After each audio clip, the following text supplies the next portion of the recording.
like it's shaping up to be a pretty good day, and I'll be sure to let you know exactly what happens as Hometown Holidays continues. As you can see behind me, there are still tons of people here. It's getting a little bit late in the afternoon, but people are still out and about. One of the great things about Hometown Holidays is all the interesting people you meet. The biggest party in Rockville, and let me tell you, this is quite a celebration. This is a very special treat for you guys at home. You get to see the inside of a live truck and actually what it looks like behind the scenes. Thanks, guys. I'm Yanne Givens for Rockville 11.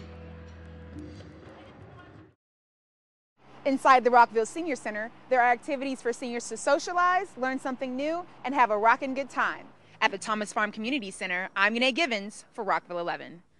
I'm Yanne Givens. Coming up on Maryland Newsline, after days of snow, it's finally time to get back to school. The mayor and council chamber is located here in Rockville City Hall. You might not believe it looking around today, but exactly 2 months ago, the entire D.C., Maryland, and Virginia area was blanketed with snow.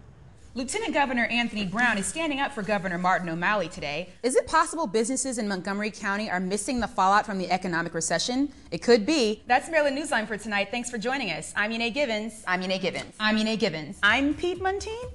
I'm Yanne Givens. Happy April Fool's Day. We'll see you back here tomorrow.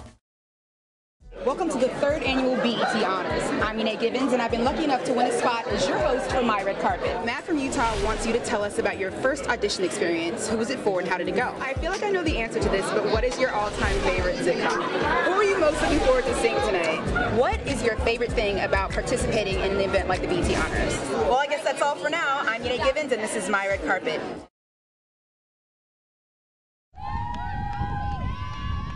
This is one of our most serious events of the year. We've been training for this really since August 23rd when we got to school. Georgetown is one of 12 crew teams competing in this year's event. The tournament always takes place during the National Cherry Blossom Festival, but the rowers aren't here to take in the sights. This is a different type of beautiful because when you see boats go down the river, it looks really peaceful, but there's a whole lot more to it going on. Danielle and her teammates say coordination and timing are everything, but I started as a 14-year-old, so anyone can really row. So the rowers we talked to said this is pretty easy. I think I'm going to give it a try.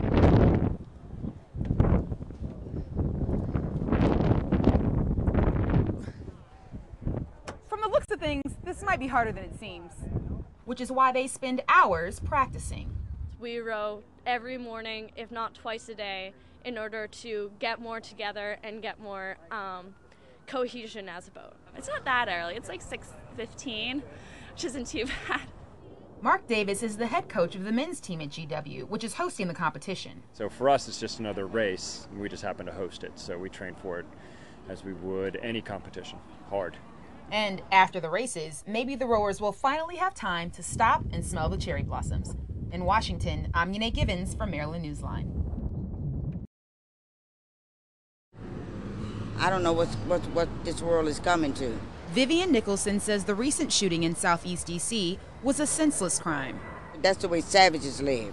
You don't get angry, we have to learn how to control. It's okay to get angry, but it's not okay to kill somebody.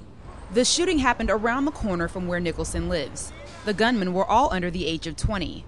4 were killed, all under the age of 19. 5 others were wounded.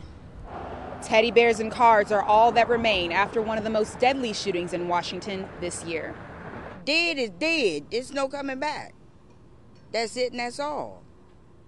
And we need to stop hurting one another. The University of Maryland just released a study about the race gap for violent crimes. The study says that in most cities, the number of black and white violent criminals is becoming more equal, but that's not the case in Washington. The gap between blacks and whites in crime in Washington is now higher than it was in 1960 and has gone up each decade, actually. In places where you still have a fairly robust drug trade, you're going to have some violence, and you're going to have some deaths as a result of that violence. LaFree is one of the criminologists who conducted the study. We found in cities where inequalities in opportunity have been reduced, so have crime rates been. The gap has been reduced. Drugs, poverty, inequality. Walters says these are all factors that contribute to the high rate of African American violent criminals in the district.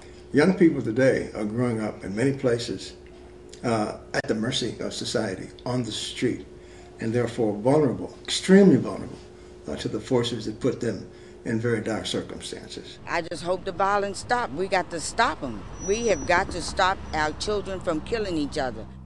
In Washington, Yanne Givens, Maryland Newsline.